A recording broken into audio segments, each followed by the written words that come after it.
Many of us take access to clean water totally for granted. We turn the tap on and there it is, clean, fresh and drinkable. But for so many of the rest of us, this is not an option. Water is scarce and polluted. If a kid gets diarrhea in Europe or America, you've got a few days of inconvenience. If a kid gets diarrhea in Africa, they join the many thousands who die from preventable disease. Cholera, Shigella, a lot of waterborne diseases kill children every single day and cause untold suffering and prevent people from working, kill mothers, create orphans. Diarrheal infections are no joke. Water and waterborne diseases are one of the biggest problems facing the whole continent.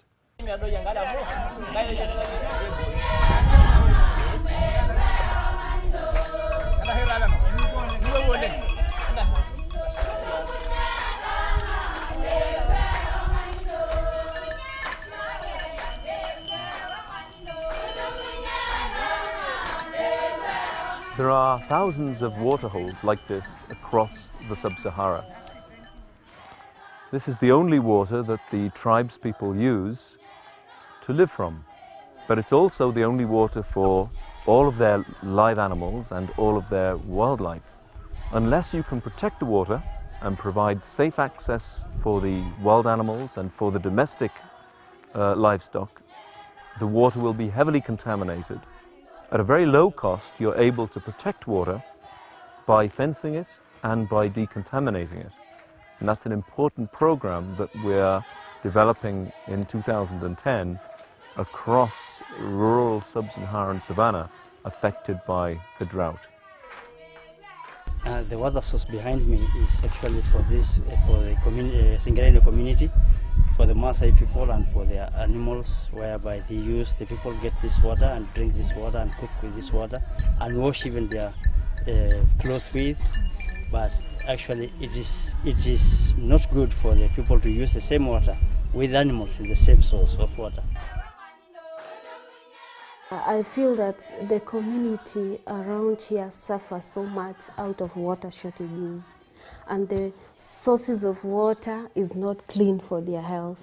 So if it were possible for them to have another source that could be clean water, I don't know whether it's possible to separate the animal water from human water to decrease the ailments that they get from sharing the same water. If it could be possible, it could be of much help to the community around here.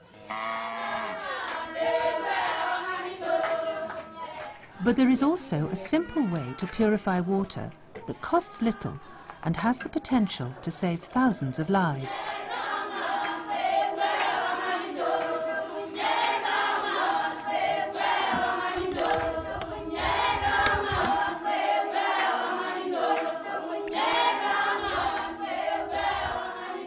Do you see this? This is the kind of water that most people drink in rural Africa today. It's filthy, it's heavily contaminated, and it'll make you sick. And there's tens of millions of people across Africa today drinking this.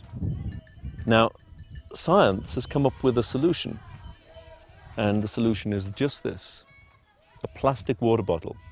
And if you can put this filthy water, which you can't drink without making you sick, into the sun for 6 hours, you're not going to get sick. And over the years, we've shown that you can dramatically reduce waterborne diseases and diarrhea for thousands and thousands of people. That, to me, makes a lot of sense, and that is called SODIS.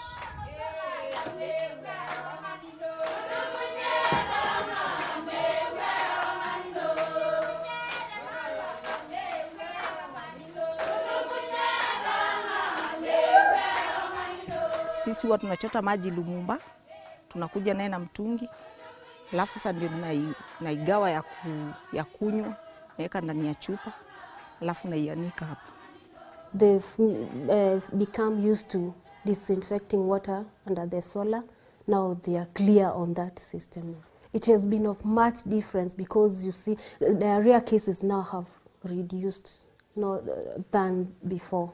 I can say yes. So this is very, very much working. When you're dealing with Africa, with all the problems that are facing the water and the water shortage, this is a major solution to a lot of suffering. And we need to get more and more people involved in using SODIS around the world. And you can help. Simple solution, simple bottle, simple problem.